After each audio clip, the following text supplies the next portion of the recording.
Um, I'm gonna introduce first the first speaker, which is Jonathan Combey from Unpath'd Waters, who's gonna be talking about To Err is Human, transcription accuracy in co-design.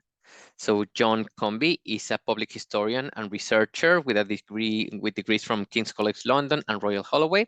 He's currently a research associate for Royal Museums Greenwich, working on the exhibition and co-design of Unpath'd Waters. His other research interests include British oral history and how popular media influences public perception of history. So it's very important to highlight that all the speakers are coming from different projects and they're bringing all their specific disciplines from each project. So we're gonna have a huge mixed bag of perspectives of how to engage with technology and digital collection and cultural heritage and digital humanities and user studies. And so each webinar that we're gonna have is gonna be very, very different. So please, if you haven't signed up to our Eventbrite and to our channels, please do so, because every single presentation will have a different type of content. So we no longer have any more people waiting in the waiting room. So John, whenever you're ready, start sharing your screen and we're ready to go. Thank you so much, Javier. I hope everyone can hear me. Yes. The classic, it is the classic first thing to say when you're on Zoom. But no, thank you everyone. Thank you, Javier. And I'm very happy to be here today. I just thought I'd open with some housekeeping because I love to make everything clear from the beginning. So firstly, this presentation will cover the purpose of transcription in my work with co-design and use examples from the field of oral history, which I'm very much biased towards, and identify possible limitations and the uses of transcripts that evolve from the co-design work with Unpath'd Waters. Some of the images in the slide will be from ongoing co-design that we are doing. Participants' faces will be obscured. Quotes may be used from a variety of the participants in the current co-design, but their identity will also be obscured for the purpose of this presentation only. They will be published and available to the public later when everything is finished. And there will be opportunities for questions, as Javier said, at the end of the session during the Q&A. So without further ado, he says, there we are. To Err is Human, transcription accuracy in co-design. I had my little introduction there, but I've been working with Unpath'd Waters and Royal Museums Greenwich for roughly the last year, and working on helping the analysis and transcription of the co-design recordings that are happening during Unpath'd Waters and the development of the Unpath Navigator, which my colleague Scott will be talking about later. But first, I want to get everyone to think, what is co-design? I'm not going to go into a huge, deep hole of that because it is important, but not so important for our analysis of when we're looking at digital humanities. The important element when we're thinking of transcriptions and co-design is that this is designing material and maybe heritage outputs with people, with groups, and not for groups. It's sometimes also called participatory design as well, though there's some arguments about it. But so these are usually big sessions, group sessions, and you've got to record them in either audio or video. And then when we're working from them, we have to make transcripts. But what is the purpose of these transcripts? Because at the end of the day, transcripts might be put in an archive, we might be using them, but I've kind of broke them down into these 4 areas. If you have any more, please recommend them to me. I am in no way the person who dictates what the purpose of a transcription is. But firstly, there's to convey information. Maybe it's to convey information to another person working because this is an active project, or maybe it's to convey information to researchers afterwards. Then also, is it for it to be readable and accessible? Is it just to be an easy read, something that doesn't require a huge amount of concentration? Or is it simply just a recording? Is it simply just an archive piece of material to go along with the video recording? Or is it to be totally comprehensive, something that might even cover everything without the associated recordings? I would argue it's all of these, but we'll get a little bit more into that later. Because what I want you to think about is really, what does the project need? Because this can very much, when you're thinking of prioritizing these different factors, change how you focus on making a transcript and accessing a transcript and basically making it available for everyone. Because I think a lot of people think of a transcript as just an added on piece of content, something that is also available, when it is in itself a piece of heritage, a piece of academic work that needs to be thought of as such. And I hope you agree with me by the end of this presentation. So I'm just going to put you here. This is a picture of some of our co-design, and I'm going to talk about the practical considerations that happen when I've been making transcripts through our process. So we're both on the same page. Well, we're all on the same page. There's a bit more than two of us in this talk. So firstly, there is going to be some kind of audio recording of the co-design session. I would also recommend a video recording as well. These very much help you focus in and know who is talking about what. Then once we have all this recording, I feed it into Microsoft's caption generator to create a rough transcript. Each session itself can be 20,000 to 30,000 words. That's for a 3-hour session. So roughly after 9 co-design sessions that we have done, that's about 270,000 words, which is roughly the length of James Joyce's Ulysses. So it's a lot of stuff.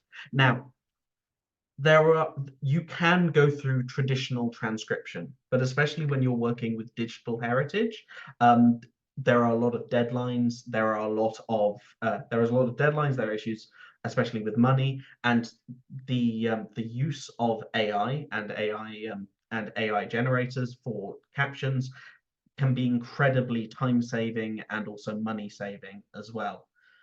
However, it does come up with some issues which we will address as we go on.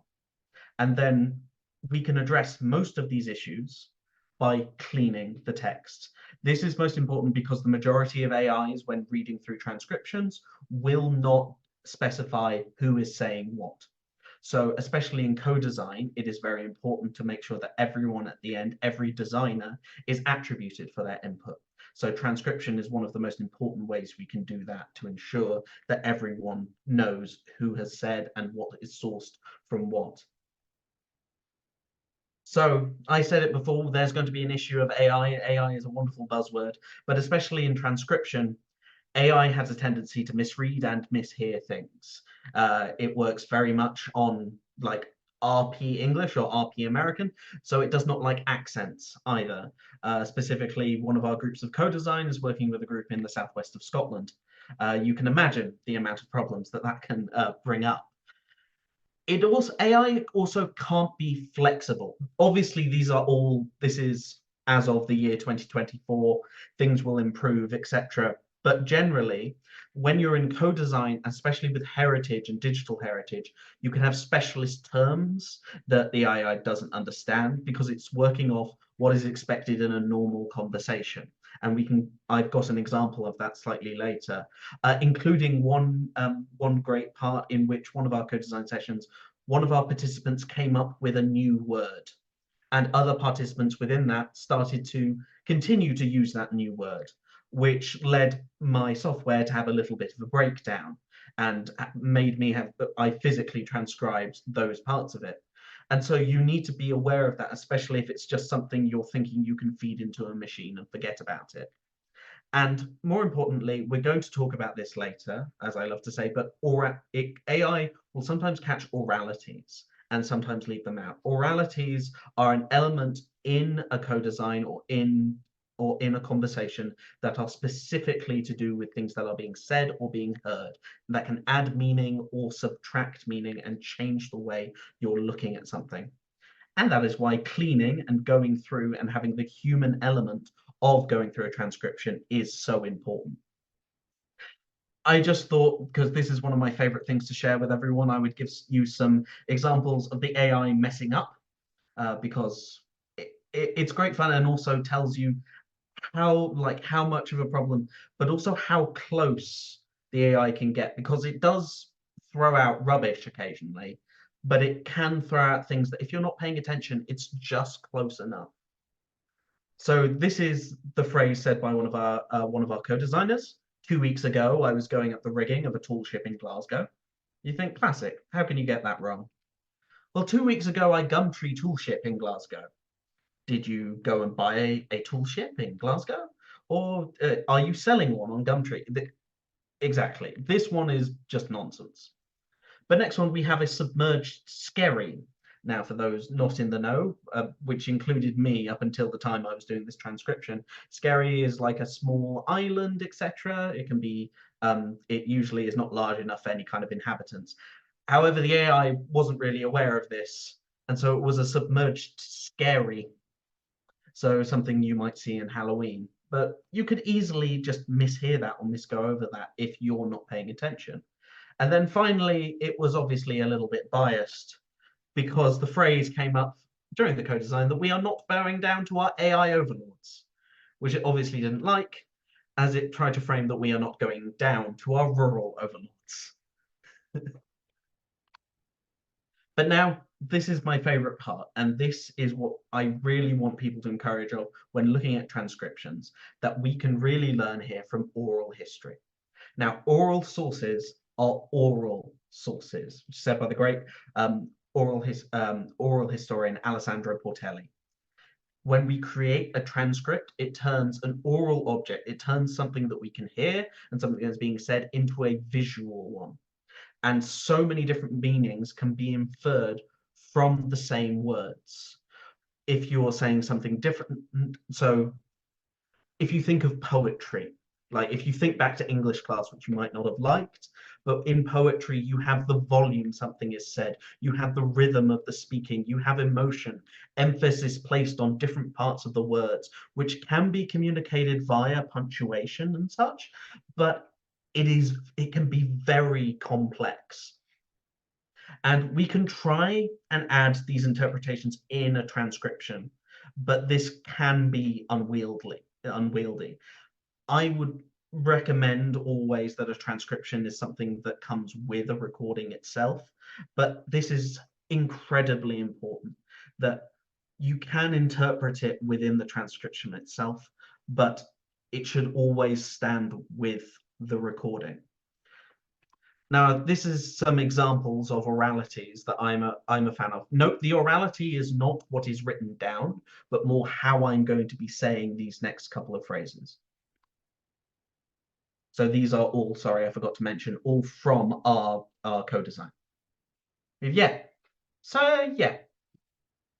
Yeah. So, yes, absolutely. Yeah. And if we think back to our purposes, if I want this for the sake of readability, should I just write yes? Because that's what all these are saying, but they're actually not. Or they are, but they have so much more meaning behind them. And this is where comes the importance of the individual, both the transcriber themselves, but also the individual co-designer. Your background as a transcriber can relate how you make a transcription. It can relate to how you understand what was going on, but it can also, you also come with your presupposed ideas.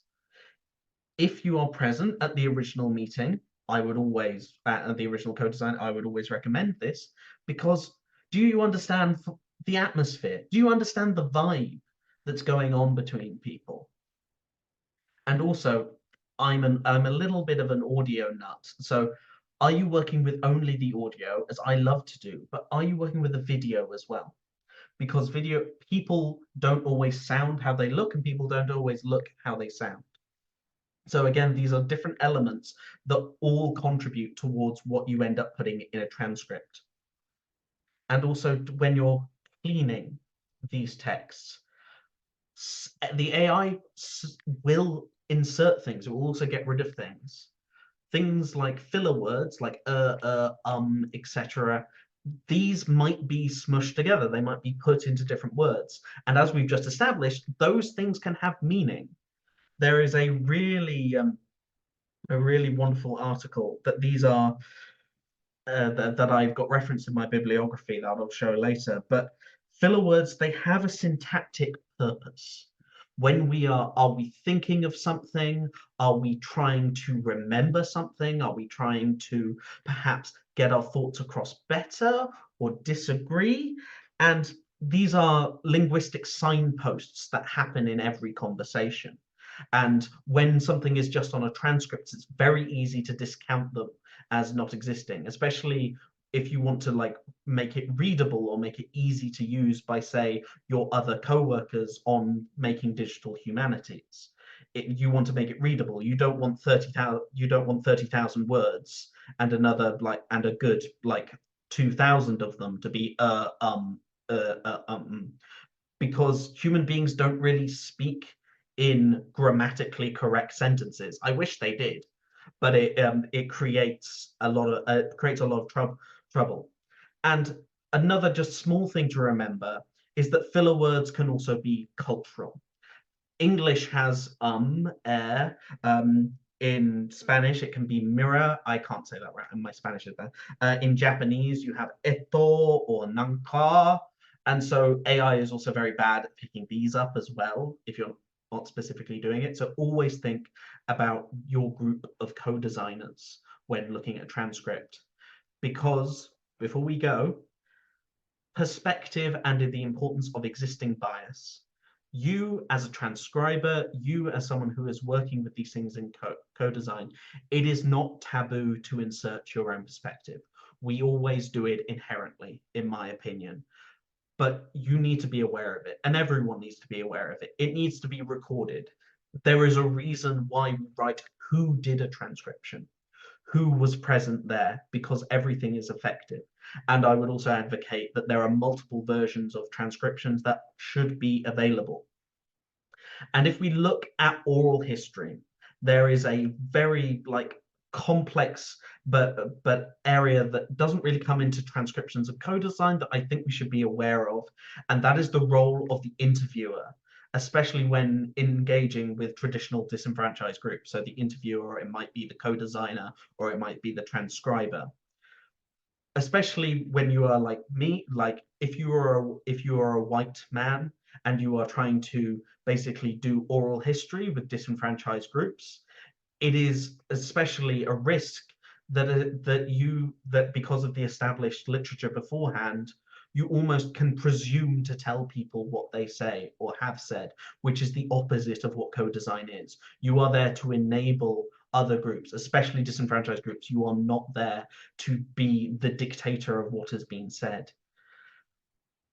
And finally, it becomes a problem that if your only source available is your transcript, then any kind of editing, any kind of interpretation becomes more of a problem. And as I've said before, don't try and leave your transcript to be the only thing that's accessible.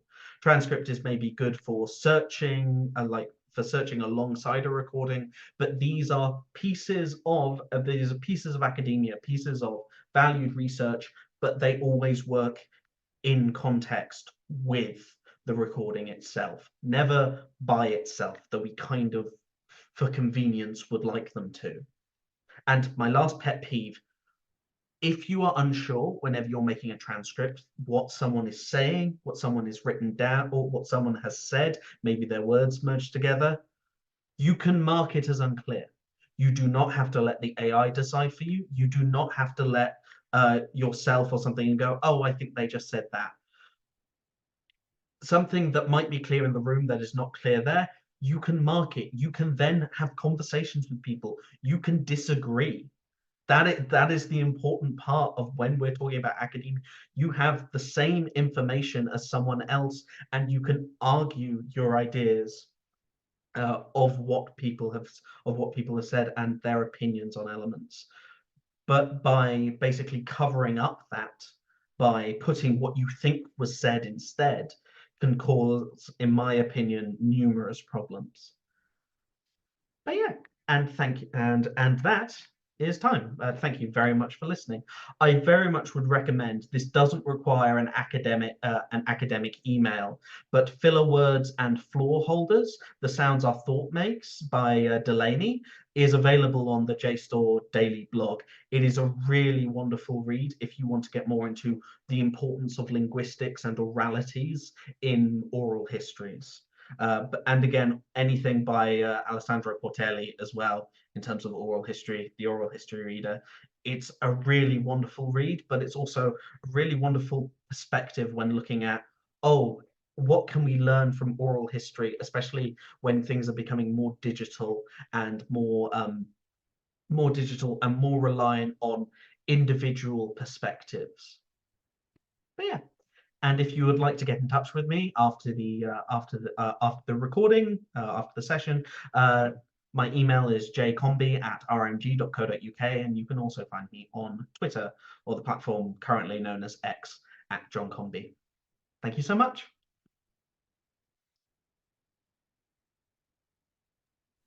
Thank you, Jonathan. Yeah, I'll send you the transcript once we have the recording. See what happens. All right, thank you very much. So next, we have from our Heritage of Stories, we have Ashleigh Hawkins, who's going to be talking about UK General Data Protection Regulation and the reuse of community-generated data content over digital collections as well. Ashleigh is a digital scholarship researcher at the National Archives and is currently seconded onto our Heritage of Stories project as an archival metadata specialist. Qualified archivist. She completed her PhD exploring applications of linked data in the archive sector at the University of Liverpool in 2022. Her research interests include digital humanities, archives, and technology. So Ashleigh, welcome again. And when you're ready, please start sharing your screen.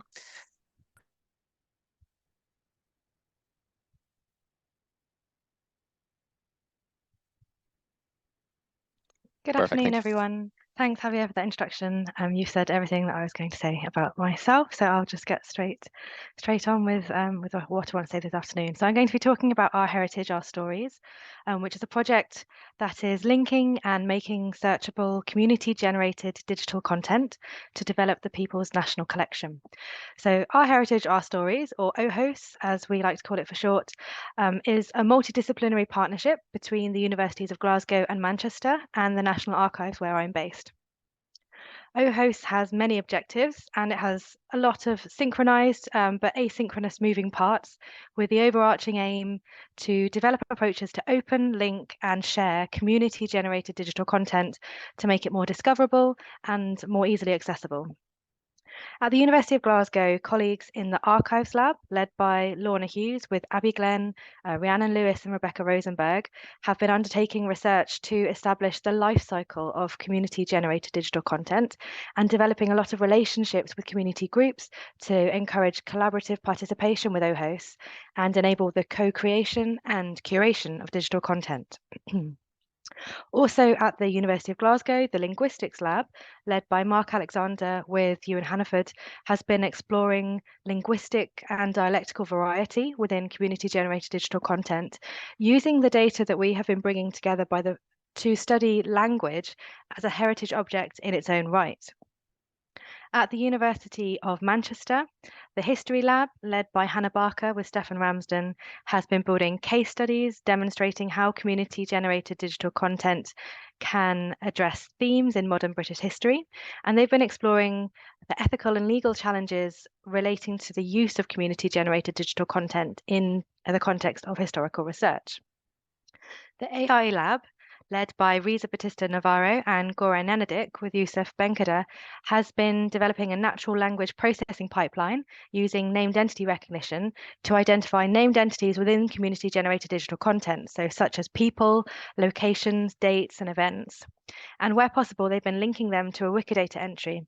And my colleague Yusuf will be talking about this at a future TaNC webinar in a couple of weeks.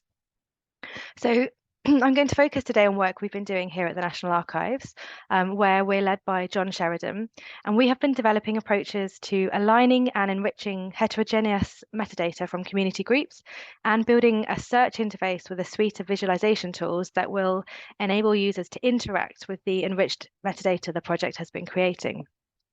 So in the time available to me today, I'm going to focus on research that we have been doing at the National Archives to understand the implications of the UK data protection landscape on achieving OHOS's aims.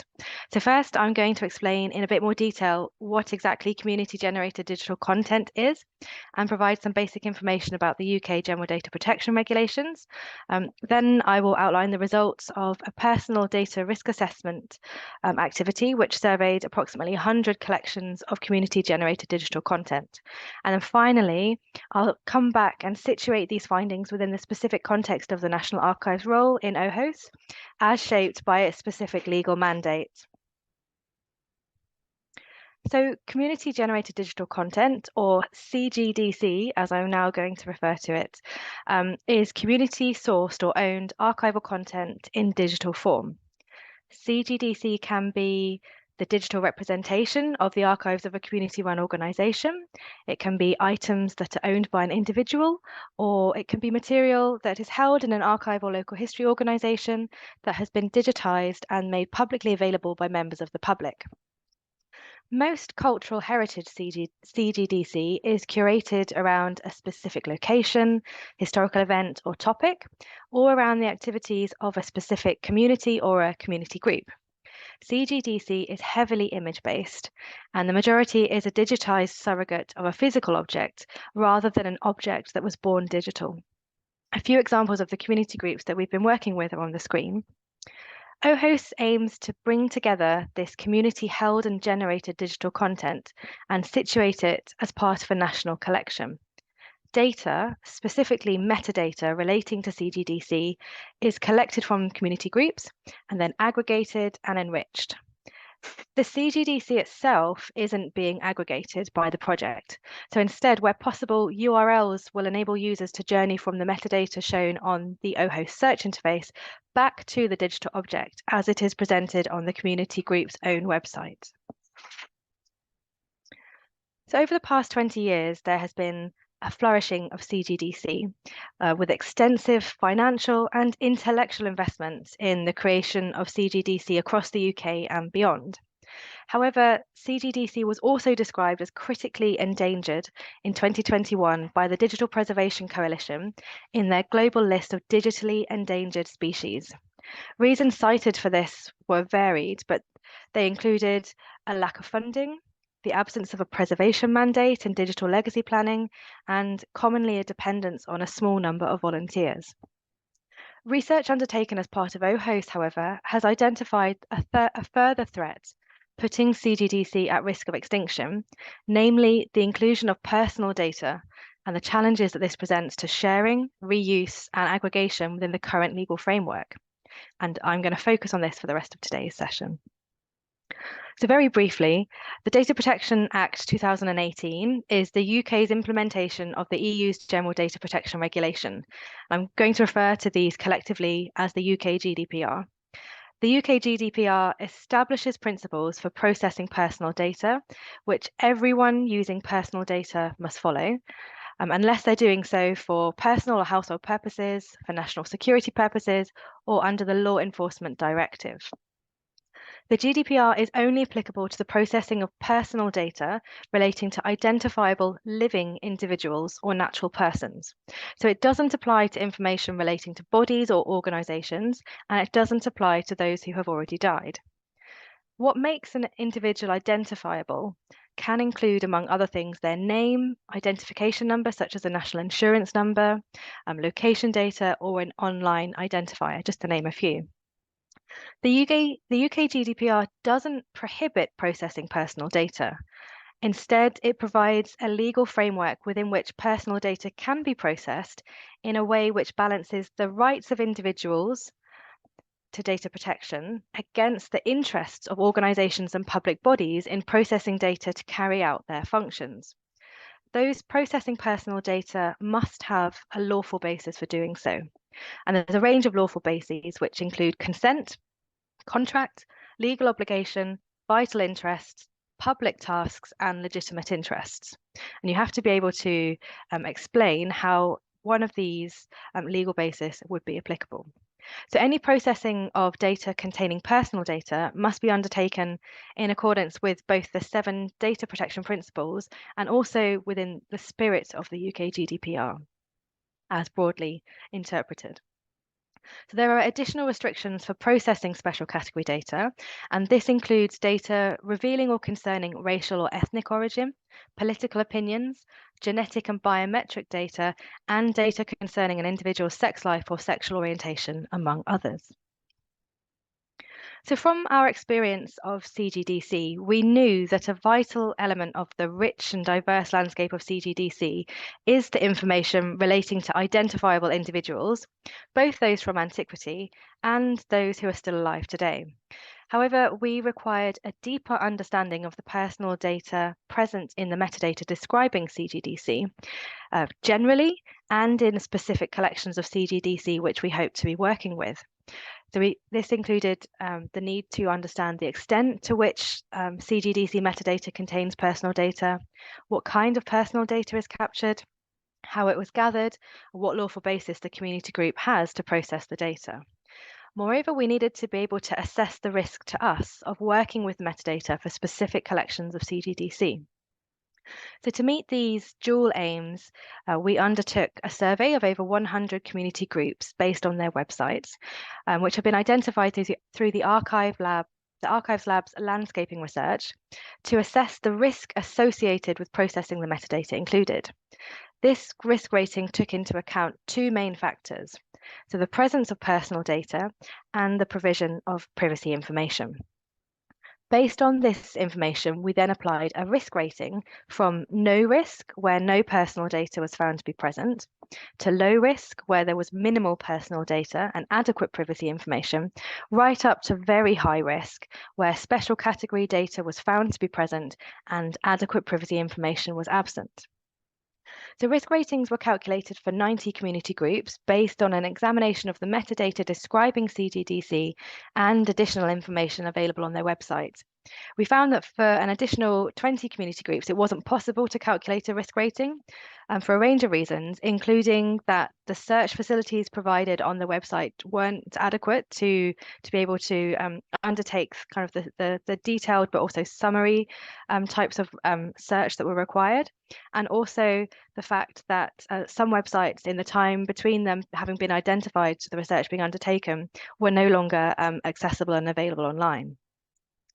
So from the results on the screen, you can see that for just over a third, as shown in grass green, no personal data was identified in the examined metadata.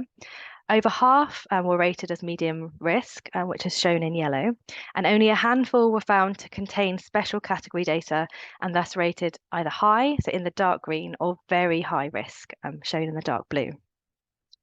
To increase the accuracy and the reliability of the risk ratings, community groups were reassessed and a confidence rating of low, medium, high, or very high was added to the risk rating. We were pleasantly surprised when we found that 2/3 of risk ratings were given a confidence rating of either high or very high, with an even split in the remaining third between medium and low confidence ratings. We found that a lower confidence rating was applied where, for example, multiple individuals have been responsible for contributing metadata to a single site, where it's not possible to determine a consistent approach to the amount or the contents of the metadata across a whole collection, or where search facilities don't enable assessment at scale or the ability to gain that high level overview which is required. So the addition of a confidence rating enabled us to assess the level to which we could be confident in the risk ratings, as there were a number of consequences should community groups be incorrectly rated. So these range from the exclusion of metadata that could have been included to the inclusion and publication of metadata that should have been excluded from the project. To mitigate these risks, we're building a number of other processes into our data workflow, including as part of the review of data at each point of transfer or transformation, encouraging self-declaration from community groups, and developing a takedown policy and supporting procedures for once any data is published.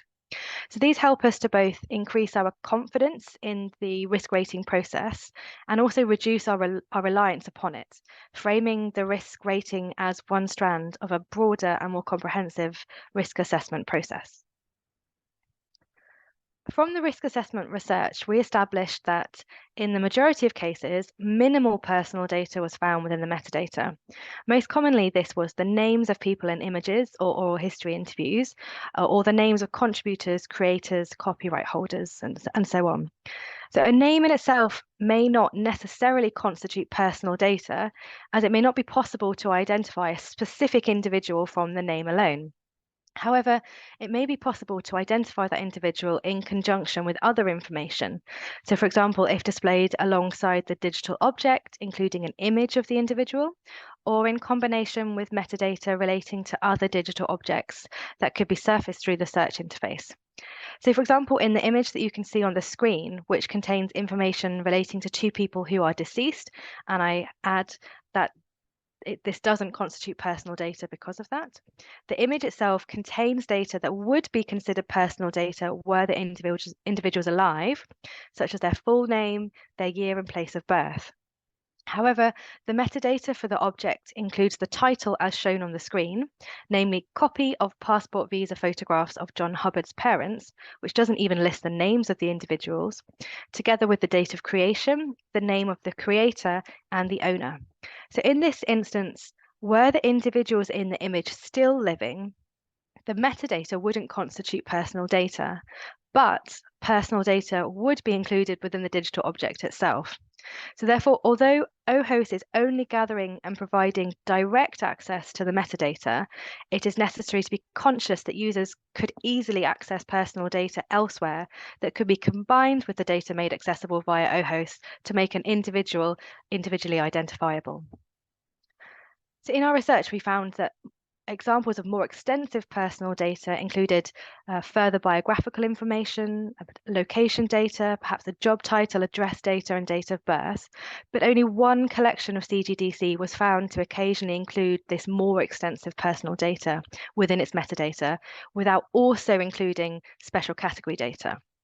However, in this instance, it was further complicated by often being in reference to people in public life and with a public profile, for whom this data may already be in the public domain and then it is possibly not able to be classed as personal data. Special category data was found in metadata for 6 community groups, and this included data relating to political opinions, trade union membership, sex life and sexual orientation, religious beliefs, and health. And special category data was most prevalent in metadata describing oral history collections, where detailed summaries or even full transcriptions were regularly provided in the metadata. So this research has been essential in developing understanding of the complexities of personal data in CGDC generally, and the risks associated with aggregating and providing access to the metadata for specific collections of CGDC, specifically as part of the OHOS project. However, we're undertaking these data processing activities within the specific context of the National Archives, which has its own remit and legal mandate, which necessarily shapes how we're able to approach the processing of personal data in such metadata, as would be the case for any other organisation. So the National Archives is the official archive and publisher of the UK government. It fulfills the remit of the Public Record Office, the Historical Manuscript Commission, His Majesty's Stationery Office, King's Printer of Acts of Parliament, Government Printer for Northern Ireland, and the King's Printer for Scotland.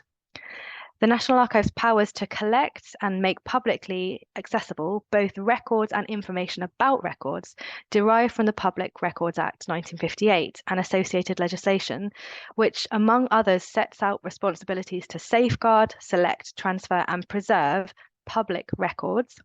The Historical Manuscripts Commission warrant extends this remit to include manuscripts and private papers, and the Manorial Documents Rules assigned additional responsibility for maintaining the Manorial Documents Register to the Historical Manuscripts Commission. So the National Archives processes personal data in records and associated metadata in compliance with the GDPR as part of the functions that it carries out under these specific legal statutes, which inform its legal mandate. Principally then, the processing of personal data is undertaken under the public task lawful basis. This lawful basis applies where the processing is necessary for an organisation to perform a task in the public interest or to fulfil official functions, and the task or function has a clear basis in law. So the National Archives legal mandate doesn't extend beyond public records. Therefore, the publication of metadata relating to CGDC is outside of the National Archives legal mandate. The legal statutes that instruct the National Archives do establish additional powers with regards to local government and private records. However, these are non-custodial powers, establishing the National Archives' responsibilities to provide advice and guidance, leadership, and make information relating to certain types of record publicly available. The latter, however, doesn't apply to metadata relating to CGDC, so the National Archives is unable to rely on the public task lawful basis to process it. Now, outside of its governing mandate, the National Archives operates within a vastly different framework, and what the National Archives is permitted to do with public records and data relating to public records is more expansive than what it can do with other materials. Additionally, as an organisation, the risk appetite is conservative due to its specific mandate and governance framework, and its position as both a non-ministerial government department and leader of the archive sector. As a project, OHOST has found a way forward which enables the processing of personal data in the metadata relating to CGDC by leaning into the project's partnerships. So it has done this by establishing a joint controllership between the University of Glasgow and the National Archives, which enables the project to rely on the University of Glasgow's public task lawful basis for processing CGDC, which is based on the university's mandate for undertaking research, which is a mandate that the National Archives doesn't have. However, compliance with the GDPR requires additional resources, and it has introduced new responsibilities into OHOST, which extend beyond the time frame of the funded project, for as long as the metadata is held by the National Archives and other project partners. So I wanted to end my presentation today by situating this research within the context of the key questions at the core of the OHOST project. So how can CGDC be put alongside the National Archives collections and other archive collections? What does it mean, and what are the implications to add it to the national collection? While the current data protection law enables the processing of personal data, as I've outlined, it doesn't provide any applicable exemptions to relieve the obligations with the principles of the GDPR. Instead, it places additional responsibilities upon those collecting, curating, preserving, and providing access to CGDC containing personal data. The GDPR slightly privileges archives by providing the archiving purposes in the public interest exemption, which relieves much of the responsibility of upholding the data rights of individuals.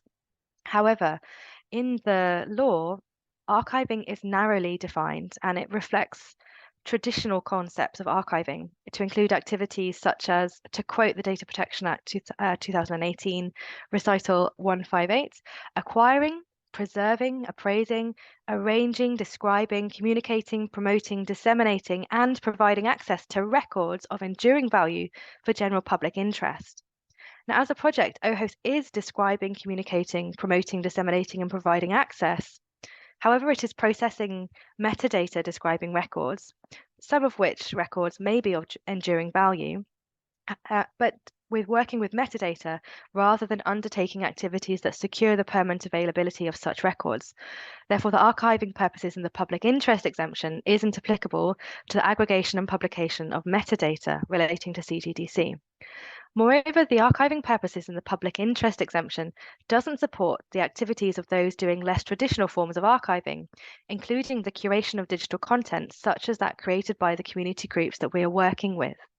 In its focus on custodianship, it doesn't accommodate the digital or digitized collections that constitute CGDC, where they don't have the original items.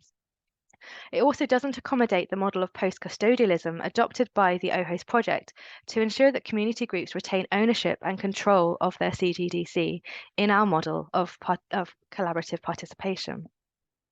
It's therefore evident that compliance with the GDPR presents significant infrastructural and resource challenges to the incorporation of CGDC into a national collection, and it opens any organisation processing this data to a number of risks.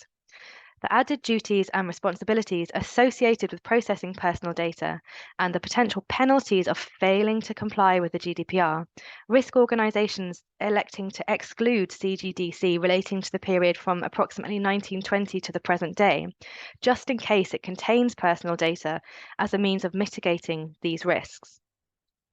In the specific case of OHOS, joint controllership between two partners has enabled these organisations to rely on the public task lawful basis. However, without a specific mandate, an organisation may only be able to rely on the legitimate interests lawful basis, for which the UK GDPR assigns extra responsibility to data controllers for considering and protecting people's rights and interests. So without a specific mandate which enables reliance on public tasks, and more importantly, exemptions to certain rights and responsibilities, it is more likely that CGDC relating to the past 100 years will be excluded from the national collection. Despite the clear public interest in providing access to CGDC in its entirety, it's evident that the subset of CGDC, including personal data, is at even greater risk of loss. So thank you for listening today, and I'd like to just take a moment to thank the many collaborators and participants in the OHOS project. Thank you. Thank you, Ashleigh. Let me just remove the spotlight. Okay, so now finally we have also from Unpath'd Waters, we have Scott Carballo. He's presenting the co-design of the Unpath'd Waters Navigator. So Scott Carballo is a research associate at Glasgow School of Art. He's leading the co-design activities which are influencing the development of Unpath'd Waters Navigator, the virtual reality system which allows access and display of the Unpath'd Waters maritime datasets. So Scott, whenever you're ready, please go ahead. Thanks very much, Javier. That's the first person to ever get my last name right, so thank you very much for that. So hi everyone, I'm Scott Carballo. I'm a postdoctoral research associate at Glasgow School of Art and working on the Unpath'd Waters project. I work quite closely with John, and my co-design activities coincide with his transcripts, and I've used his transcripts quite extensively, and they've been fantastic. And here at Glasgow School of Art, we also collaborate quite closely with Museums of London Archaeology to see some of the contributors on the side there. But what I'm going to speak about today is the co-design of the Unpath Navigator, which is a virtual reality immersive system which enables users to access digital maritime data sets, but also engage in stories and narratives about maritime past as well. I'm going to speak about the co-design process and how it's sort of affected our technical development of this resource, and three key factors. One, for the accessibility for the visually impaired community that we're engaging with, one on research functionality, and one on data representation as well. And if I don't run over, I might talk a bit about curated voyages and the sort of public-facing element and the content of the Navigator as well. A very quick overview of the Unpath'd project. So we are a 3-year research project which, broadly speaking, aims to unite the UK's digital maritime heritage collections. It's composed of 26, I think, academic and heritage institutions from across the UK, with a sort of general aim of increasing interaction and finding new audiences for maritime heritage, in part using novel technologies such as VR. One of the difficulties that we're facing across the board is that it's very multidisciplinary, and the data that's held in several different formats and across different platforms and multiple repositories as well, which is some of the more sort of challenging aspects that we're facing across the board. But here at Glasgow School of Art, we're engaging in co-design of the digital resource. So I thought I would speak a bit very quickly about what actually co-design is, and we'll then go on to speak a bit about our methodology and then technical development. So co-design engages the intended users of a product or public service in the design activities from the outset. So it identifies audiences it wishes to reach with a product, and it brings them on board to help design to their needs from the outset. I would stress as well as an iterative process, meaning that we learn as we go along, and it's important that we as researchers don't enter the process with any preconceptions about what we want.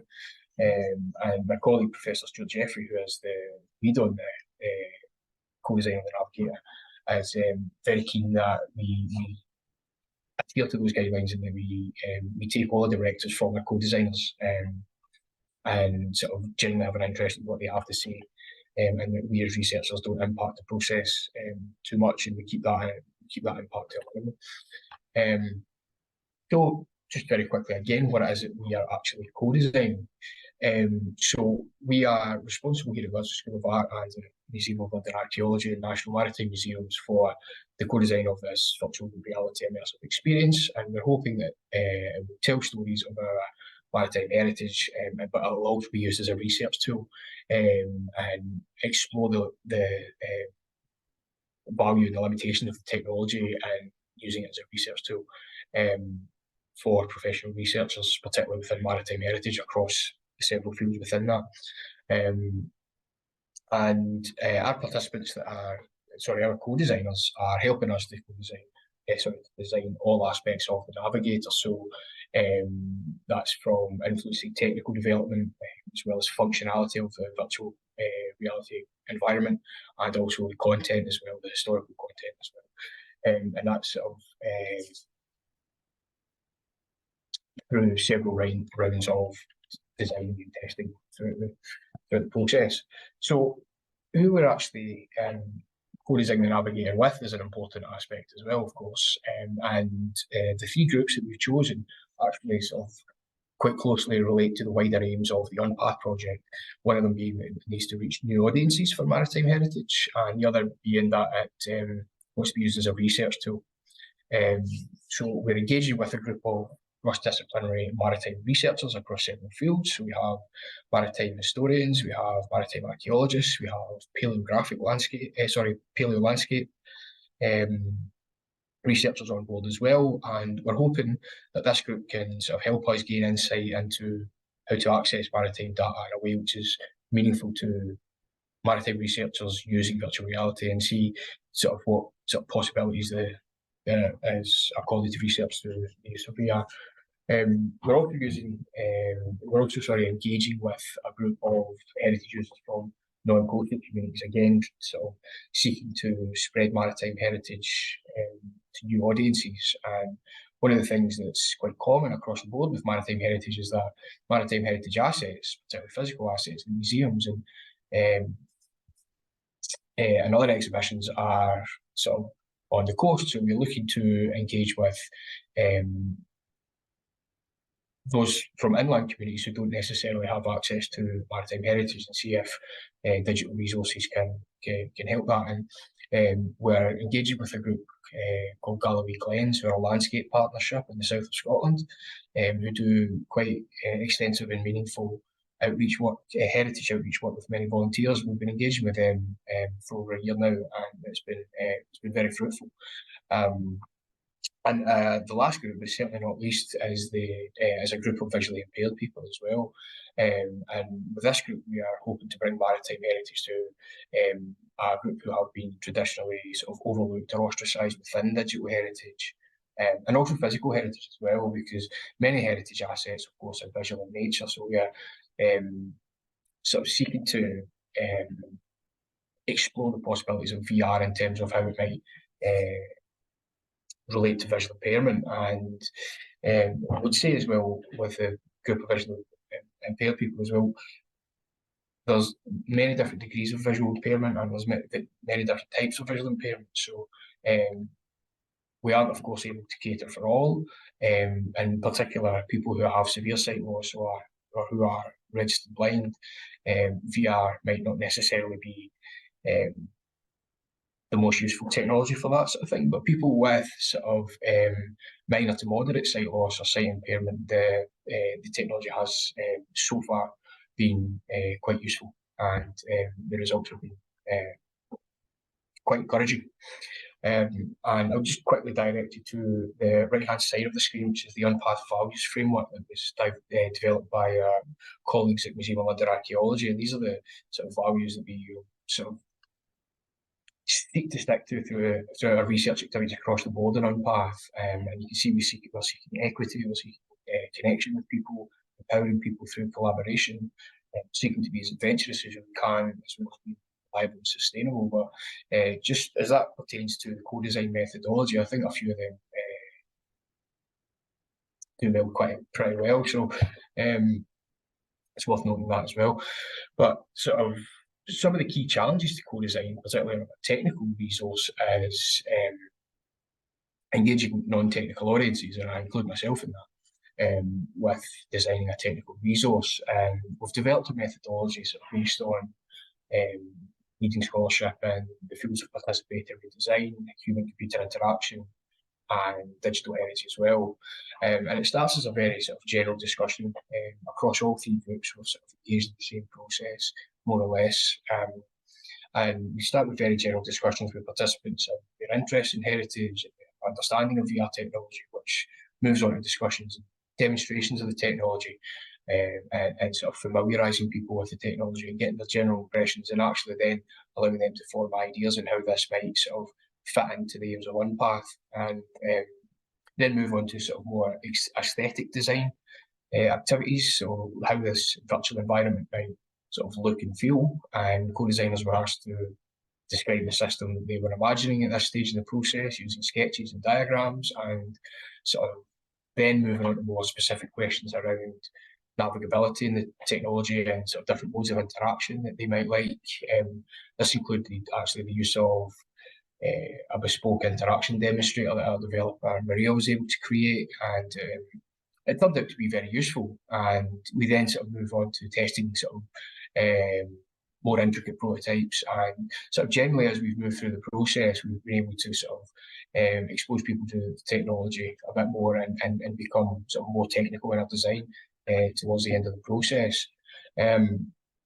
And which sort of leads me on to the sort of the main challenge of our co-design activities, is that's designing a graphical user interface for people with visual impairment. So many of the sort of key design decisions were made with sort of VI accessibility in mind. So very early in the process, we made the decision to develop the whole functionality of the navigator to be used by the visually impaired community, and that was rather than sort of including sections of it or adding extra features that might be visually impaired accessible. So we wanted the whole resource to be visually impaired accessible, and then that would allow sighted people to use it as well as visually impaired people to sort of create that equity between the groups. And sort of the overarching consideration to all our work with the visually impaired community is that, of course, all impairments are different, and therefore we sort of elected to include individualised settings right at the very outset of the experience, and this would allow visually impaired users to tailor the experience to their own needs. And these settings allow for adjustments in sort of overall colour, vignette, bloom, text size, text colour, sound effects and voiceovers, and we've been able to actually implement features that cater to peripheral vision and cater to tunnel vision, and sort of different ways that we could zoom in and out. And it's an ongoing process, but we're getting there. And just a few other refinements that we've also made. You'll see on the right hand side a more recent prototype we have, and that's sort of implementing a grayscale with added colour. The developer's not quite there with the colours just yet, so the way it might look, so you might see on the floor on the side there, on the right hand side, some of our research community were asking for bathymetric scans to be implemented to the virtual environment, which sort of illustrate the depths of the seabed. So our developer Maria has been at pains to create this, and has been looking at bathymetric maps and has been sort of modelling based on that. And when you sort of when you combine that with some of the feedback from the visually impaired community, we can see that actually the depth, when you take it into grayscale with a high contrast, the depth is actually quite pronounced, and you can see it quite well. But what we'll eventually do with that is we'll have sort of high contrast and quite saturated colour on top of it. So all the things that people will interact with in the environment, all the data points, the data text boxes, images, they'll have very pronounced colour, and it'll be much easier for people with visual impairment to access. So some of the other things on the left-hand side there, you can see ambient audio and spatialised sound were requested. Some of the detailed voiceovers that people were asking for, with sort of added historical context and detailed instructions, and atmospheric descriptions were very important. And that one was particularly relevant as it was the co-design process which outlined the need for that, because there was so many things that were requested by a visually impaired group that we as sighted people couldn't conceive or sort of overlooked. So, for example, the way that you describe the atmosphere was very important, or the way that you give people instructions was important, not only what you tell people, but how you tell them, and sort of what tone that you use, and the exact level of detail that you need for different types of visual impairment as well.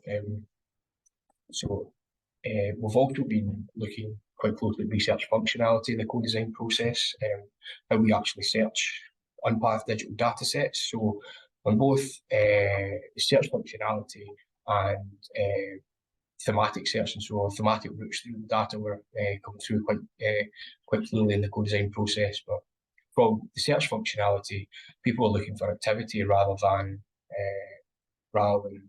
sort of the 2D experience. And it should be said as well, within VR, the keyboard and mouse function isn't really conducive to the virtual environment. So we've sort of, in the next slide I'll show you, we've developed a sort of system of refining searches through dragging and dropping.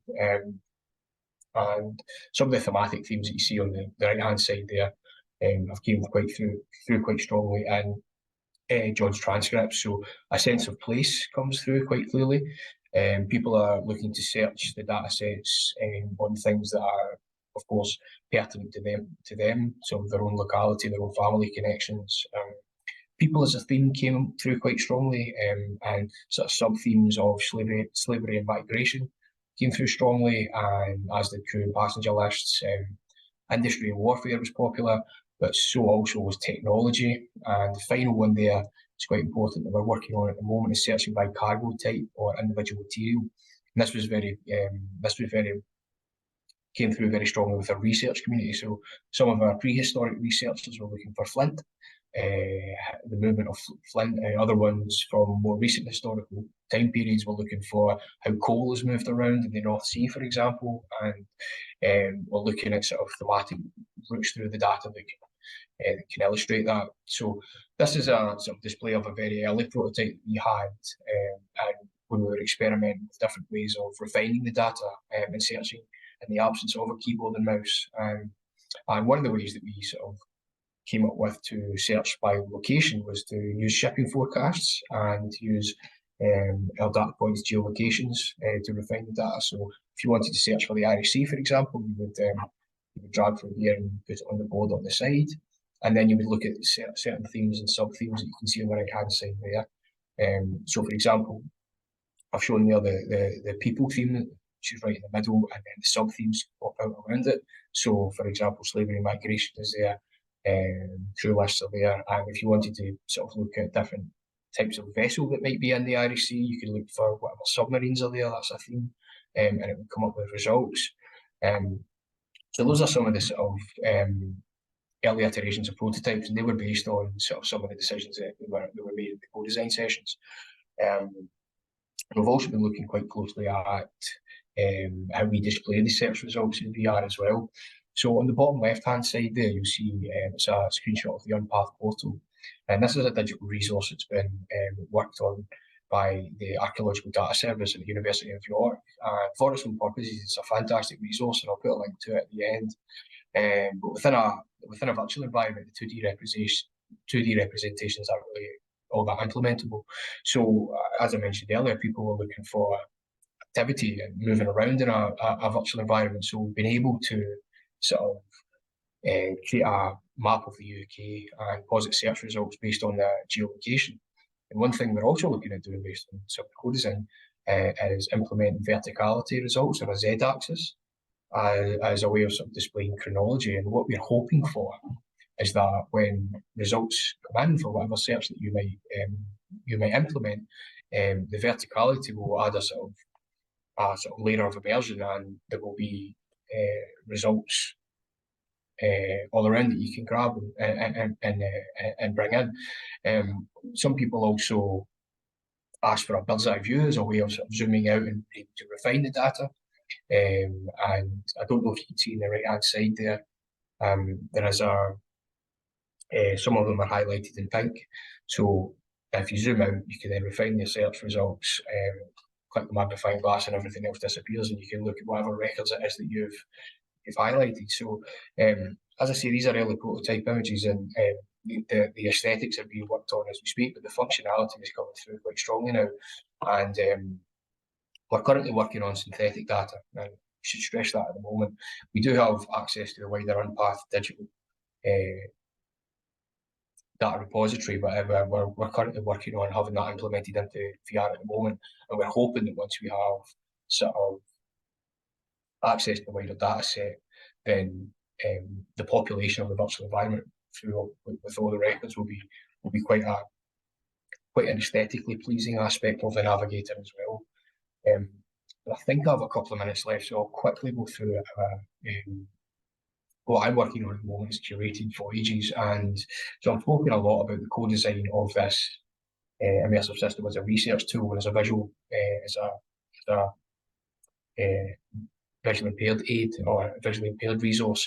But what we're sort of also working on is sort of curated routes through the data set, which enhances the data and tells sort of user-driven narratives of maritime heritage. And essentially this is going to do a bit of heavy lifting in terms of being used as a public-facing resource, engaging the general public, sort of non-researchers. And with these created voyages, we're hoping to sort of showcase how VR can actually enhance digital data and through the use of sort of 3D modelling, video, ambient audio, other multimedia content, bathymetric scans, these sort of things. And for instance, we're sort of working on showcasing some of the work of the wider Unpath project at the moment. Some of the guys at University of Bradford are working on computer simulations of Doggerland, which is a submerged landscape beneath the sea in the North Sea, which connects the UK to Europe. And we've been able to enhance, incorporate that into a virtual environment and sort of use it as a resource that's not only accessing data points, but is quite captivating and meaningful as well. So some of the voyages that we're working on as well have been designed by some of our participants and reflect some of the heritage themes that we've extracted from George transcripts during data analysis as well. So the co-design process is actually affecting a lot of the heritage content that we're working with as well. So I'll round off there, and just a couple of concluding remarks on that. The co-design process, I've found, I think John might agree, it's been a very useful process. It's been very valuable and quite a rewarding process as well. But it's also been quite a challenging process, and there's been several hurdles as they have sort of affected technical development that have been quite difficult to overcome. But we've got a fantastic developer, Maria, here, who's sort of came onto the project sort of midway through and has sort of helped us get over those. But co-design has been incredibly fruitful in terms of how we engage with communities, and the way that this resource has sort of turned out is nothing like what we envisioned it would, and it's because we've engaged with the communities that we're looking to engage with, and they've helped guide us towards a sort of more meaningful heritage resource, and that will hopefully in the end be very useful to researchers and to the general public. So thank you very much for listening to my talk, and I'll be happy to answer any questions.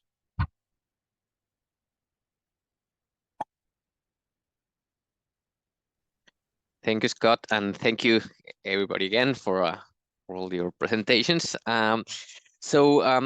Just as a reminder, we have a Q&A. So please use it. Alternatively, I can also enable people to unmute themselves, and so just raise your hand and I can enable that option. Meanwhile, we still pulling all the questions. I think first of all, Martin, I will enable now the unmuting. So Martin, if you're happy to unmute, feel free to ask a question. And you're still mute, sorry. Sorry, did I jump the gun a bit there? Very good. I've got a question for Ashleigh, specifically about use of GDPR for community-generated material and GDPR and open licensing. Now I know from another TaNC project proposing about wider use of open licensing, which I'm somebody who's a big advocate for. But when I have been discussing this issue with members of our legal team in our archive, they have cited there are issues with having open licensing and user-generated content, because where they give consent to the organization carrying out the project. And if you then release that under an open license, anybody else can then process that, but they haven't specifically given consent to. And I wondered if that's come up in Ashleigh's research. Thank you for your question, Martin. I would like to preface my response with, I am neither a specialist in UK GDPR or in licensing. I am an archivist by trade with an interest in metadata.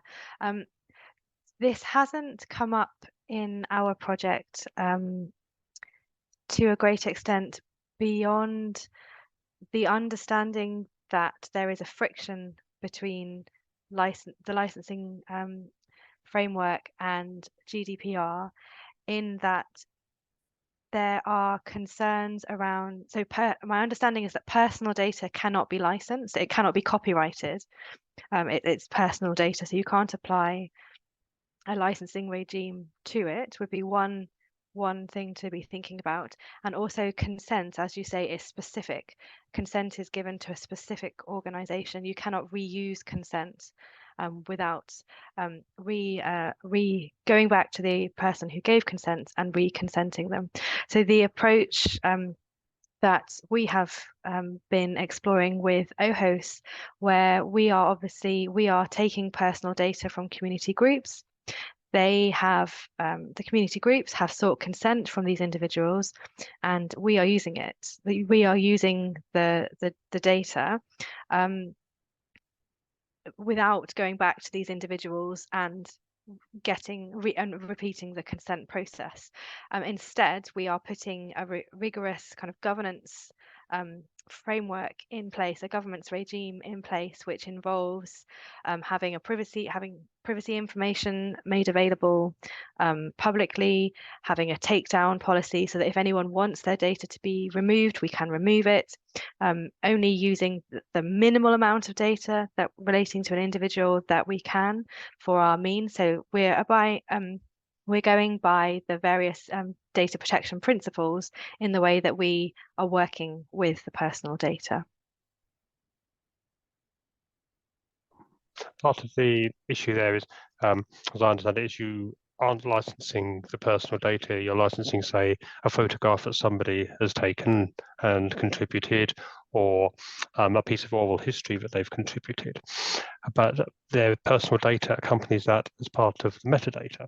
And as with a lot of cataloging metadata, actually it has to be, released, it has to be CC0 rather than say CC BY. And then the problem then comes also additionally that thing about withdrawal, because once something has been released under Creative Commons licensing, that can't be revoked.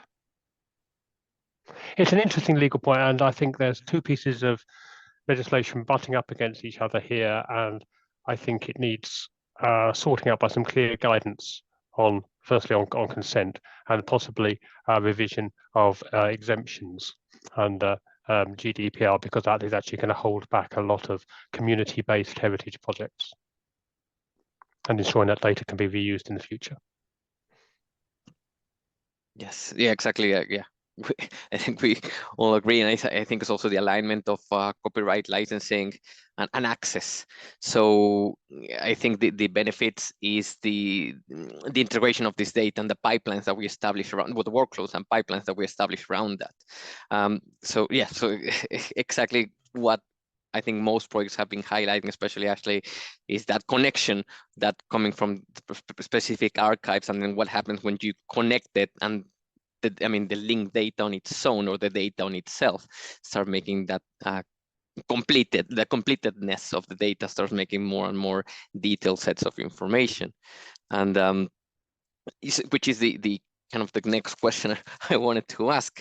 Well, it's also for you, Ashleigh, which is, where does it start? So, for example, you can see the whole kind of ecosystem, or the whole pipeline, and when it arrives into our heritage stories, where is it coming from? But perhaps the people in the community collections do not see the impact of some of the data that is being ingested. So where does this, I know, of course, I'm not asking you to provide me with an answer, but what is perhaps your observation, or your perception of where does this awareness of the data and the interconnectivity of the data, where does it happen? Does it happen at these very high level spaces, or is it already happens at the lowest levels? I think it's a really interesting question, and when community groups are being engaged with, I believe it's part of the discussion that's coming up, is that, you know, we are exploring the possibilities of what bringing this data together can do, and what it can surface, but without actually knowing what it will surface, or what kind of connections it will be possible to make. So it's only now that we are at the stage where we're bringing multiple data sets together, and we're able to view them through the user interface, at kind of what would be possible to surface is coming more to light. But I think it's really important that kind of everyone engaging with the project and providing, specifically in the role of kind of the capacity of providing data, has an awareness that we may be bringing together connections which would be really useful. So we have a lot of our organization has a lot of content relating to shipwrecks. Oh, this organization also has a lot of content relating to shipwrecks. We should maybe get together and talk. But it also may be surfacing connections which people wouldn't necessarily want to be highlighting, and that's purely theoretical. It isn't happening, but the possibility is there. Yeah, exactly. Yeah, so it's quite challenging, but it's that's why it's so interesting. All this kind of insights that linking all this data brings into the bigger ecosystem. I have a question also for John and Scott, particularly you, Jonathan. So last week we had a presentation from Natasha Kitcher and Naomi Casturarachi about creating knowledge graphs from notes from archivists, as well as so the knowledge graph as producing an ontology, as well as integrating the pipelines of note taking from archivists into the actual collection. So how do you see this connection of perhaps creating an ontology or some sort of knowledge base for this type of new specialist terms or categorizing the data that you're engaging with? So this 100% humanly linked data, but that needs to be eventually computerized and made digital and made interoperable, as in reusable in a workflow. How do you see this creation of this new data in a larger connection or a larger setting? I can field, I think, most of that. I think it would definitely, when you're coming to a physical archive, you always have the issues of space. But when you have these digital contents, you can create, it can, like, you are limited only by obviously the size. That does, then you have the obvious limitations of computers and computer systems going on towards to the future. But in theory, this idea of almost like I think you could almost interpret it as a kind of constant reinterpretation that then goes along. So you not only have the source itself, you also have a history of the interpretation of the source. I'm also by trade a little bit of a medievalist, so I love the idea. Almost, it's the equivalent of those writings in the margins so that people would learn from when they were doing like when they were going through like old scripts and old like illuminated manuscripts. And I think you could almost lever that into here, that you not only have the notes of the archivist, the notes of the individuals, but you can almost filter all that. So you have not only the transcript or the thing or the recording itself, it all becomes part of a unique element. It then becomes complex because then how do you facilitate that? How do you then proliferate that? But I think in theory it's something really interesting to go on towards. I don't know if Scott has anything to add. Not necessarily on top of that point, no. So, was there another question coming? Have you? Yeah. So and actually that's one for you, Scott. So I think and also links to this to narratives. So you are uncovering a lot of behaviors which relate to narratives, topics, so kind of classifications of the data, as well as the functionality. So we have this perception of software as a service, and now we're transitioning as well to data as a service.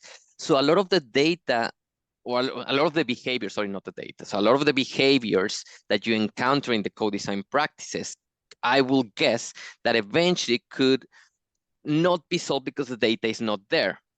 So the question is, are there any behaviors that have prompted the researchers, we also need to include this in the data so the people can actually query it, as in the navigation? Yes, it's actually one of our sort of greatest challenges that we're facing at the moment. So we have a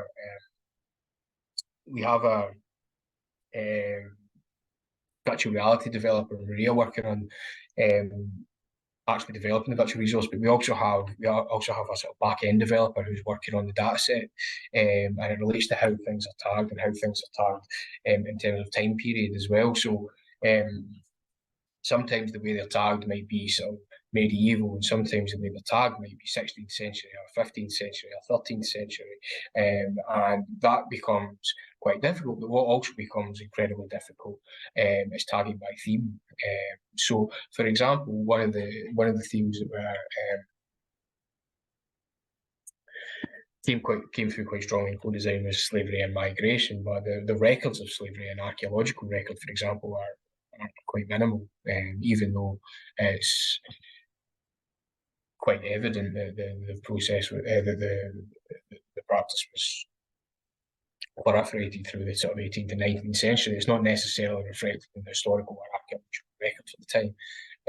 So including that topic has been very challenging, especially with other themes as well. So, for example, location is very difficult.